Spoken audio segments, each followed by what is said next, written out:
നമ്മുടെ തൊപ്പിയുടെ ഒരു വീഡിയോ വന്നിട്ടുണ്ടായിരുന്നു. ജിൻഡേട്ട അങ്ങനെ ലൈവിലൊക്കെ പങ്കെടുത്തല്ലോ.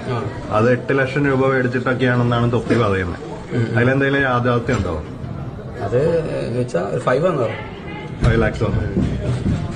അപ്പൊ തൊപ്പിയായിട്ട് ഇപ്പൊ എന്തെങ്കിലും മിസ്അണ്ടർസ്റ്റാൻഡിങ്ങോ അങ്ങനെ എന്തെങ്കിലും ഉണ്ടോ ഇപ്പൊ?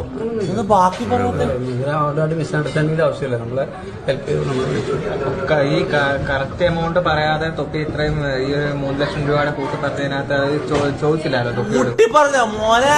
ഇതിന്റെ ഇടയ്ക്ക് ഏജൻസും PR-ഉം കാര്യങ്ങളെല്ലാം ഉണ്ട്, മനസ്സിലാ. കമ്മീഷനും പരിപാടിയെല്ലാം ഉണ്ട്.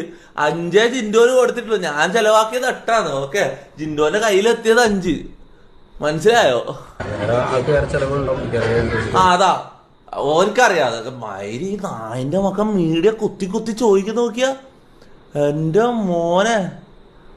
അടുത്ത് ഇതിന്റെ ഇടക്ക് അത്ര കമ്മീഷൻ എടുത്താ അറിയോ? അച്ചായ വരെ കമ്മീഷൻ എടുത്ത.